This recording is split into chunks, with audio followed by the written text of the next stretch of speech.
Welcome to the Moaning Caverns. Follow me.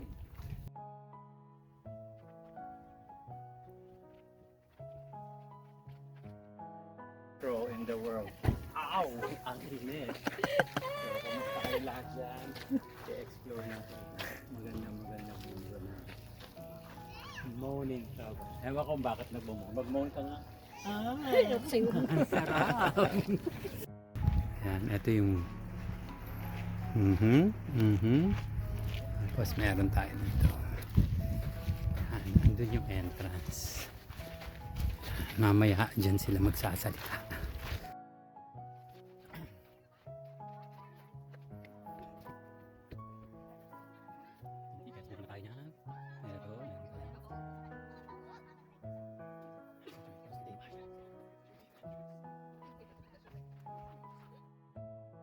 Natin. Ito yung entrance, mga kaibigan. Mamaya papasok tayo dyan. I just ask you don't stay anywhere without a guide, okay? So kind of the moment to choose what you're going to do is right here at that 65-foot level. All right. Okay, also, when we get down to 165, I'm going to be taking a picture of you and your group. If we can keep our groups as together as possible, that'll kind of streamline that. And if you do end up needing to wait for a moment right here near the bottom while I take pictures of another group, I promise I'm going to move you through as quickly as possible, okay? As far as safety, you need to go slow, use the handrails, watch your step. Right here on that last little descent to the 65, and I will point it out, we have a formation coming down from the ceiling that we so affectionately refer to as the noggin knocker. And it does live up to its name, so you might need to use some evasive action if you're a little taller there, okay?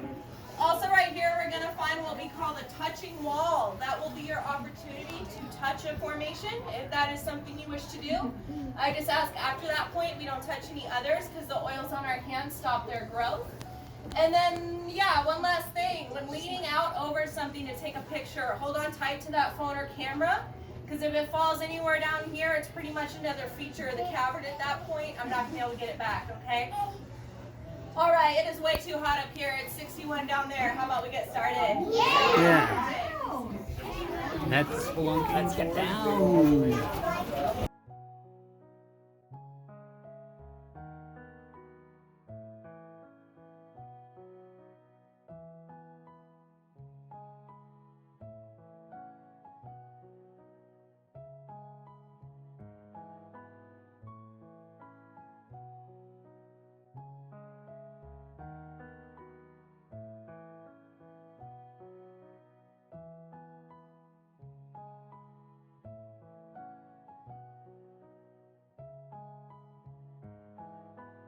Mom, where are you now? Moaning Caverns. Why is it called moaning? Because the why is it called moaning? Because the girl said, "Come moaning."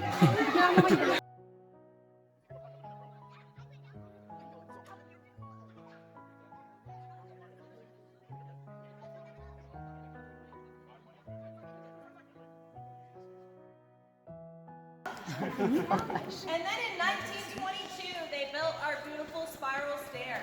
And you did hear that year correctly. Last year it celebrated 100 years old.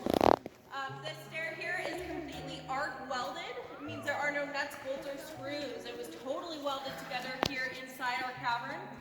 And that was actually considered such an engineering feat at their detail that was here, right? The staircase is what they were here for.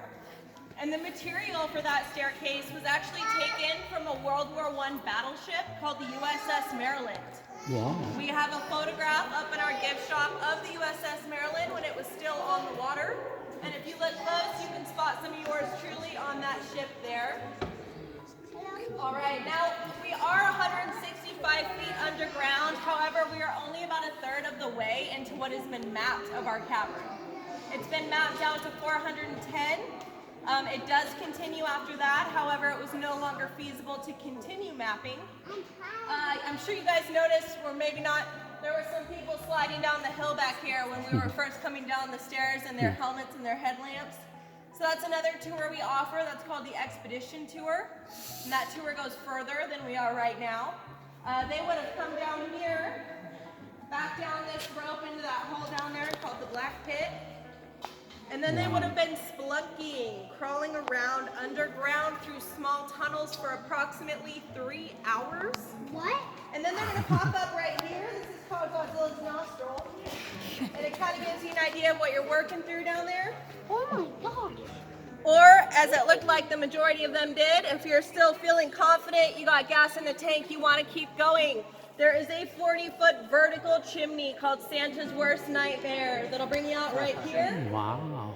And then their guide would tie them in and they would slide down our so aptly named Wedgie Hill, right? And now they get to also do that walk all the way back up. So that is another offer that, or another tour that we offer here. All right. Now the miners that originally were exploring our cavern, they would have been looking for gold. However, they would not find it. Our cavern is a limestone cavern. For gold, you're going to need quartz. They would, however, find our beautiful formations. Does anyone know what it's called when it's growing from the ground up? Jabba the Hutt. Right, good job. And my way of kind of remembering that is it might reach the ceiling one day, you might trip over it, so it's growing from the ground up. And then it's always going to have its corresponding stalactite, right, holding tight to that ceiling. Partners. So this one here is called the igloo. Up here we've got the screaming skull. Okay. This right here is what is called a cave curtain, cave bacon, or cave drapery. And this one is called the angel's wings. Then over here we have our beautiful chocolate waterfall, and this formation is called flowstones. Whoa. Now all of these are made out of calcite, and how that works is that up on the surface, the groundwater mixes with the carbon dioxide and it forms a weak acid known as carbonic acid, which may sound familiar. Carbonated beverages, same thing.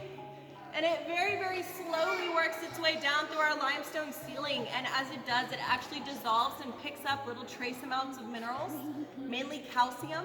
And then it hits the open air here, and that carbon dioxide dissipates. The water can no longer hold on to that heavier material by itself. So where that water runs or drips, it deposits that material, and over a very, very long time turns into what we're seeing before us. Now, to give you kind of an idea, this guy here, the igloo, has been dated to about 500,000 years old. All right, in a few million years, this one and the screaming skull will meet and form what is called a column. Our beautiful angel's wing over here is about 140,000 years old. Wow. Right, so it takes a while. It kind of all depends on conditions, but on average, they grow about a 1/16 to an 1/8 of an inch every 100 years. Wow. Our cavern itself is about 10 million years old, which does sound very old, but by cavern standards is considered relatively young. All right. Now down here at the base of the chocolate waterfall, it's kind of hard to see from this angle, but there's actually some holes, and those holes are bottle shaped, meaning smaller at the top, wider at the bottom. And they fill up with water. Chocolate waterfall? And then water drips off the draperies up here. It falls down, it hits that, and it makes kind of a deep drumming sound. That sound then echoes, reverberates, gets distorted, and comes out the top, making that noise that originally attracted the miners to check this place out in the first place, and also how we get our name, Moaning Caverns. Now the staircase here, I'm told, threw off acoustics. Of course, we built the little cabin over the top. We've got the road nearby, the parking lot. But I'm told before all that noise pollution and our spiral stair here, that sound could be heard up to 1/4 of a mile away. It's a pretty significant sound. Now we do have the ability to come in here at this point and kind of look around and determine what could have been making that noise. However, there have been indigenous people living on the surface far prior to that 1850s discovery date, and they had some of their own ideas of what could potentially be making the sound down here. And one of those was of a legend of a giant named Tecumseh who lived down here, and he would make those noises. Now that might sound a little dark, but there could be a reason that you'd want sort of a cautionary tale to maybe avoid the area or not try to investigate the sound too closely. As you can imagine, back in the day, the top up there would have been obscured by a lot of organic material, and the sides run the risk of falling. And unfortunately, that would have been left by more recent explorers like the miners, such as pickaxes, half a whale oil lamp, and a bunch of these. So this guy here is a recreation, but this is what is called a Tommy knocker. And this is kind of the original hands-free device, okay? So what they do is as they're lowering themselves down through the ceiling there, they'd hold the loop in their mouth. Now you got your hands free, right? Then you get down here and you drive that point into the wall, and it's gonna hold your light for you. So this is a recreation, but there were a whole bunch of these down here as well. All right. If you're interested in that more sort of archaeological, anthropological side of things, we do have some photographs and write-ups of the things that were found down here in the gift shop as well. So after the tour, if that's something you're interested in, I encourage you to check it out. There's even a photograph of that old skull and stuff like that. It's pretty cool.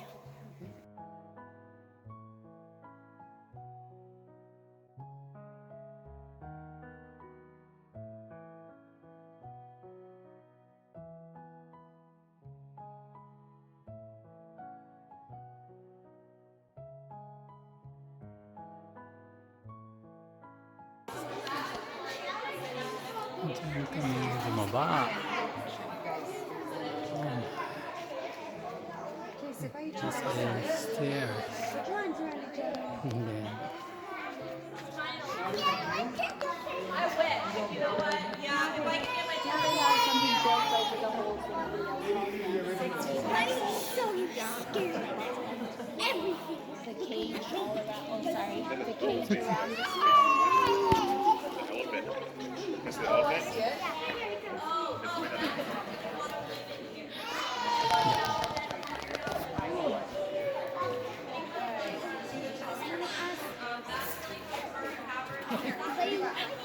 sorry guys.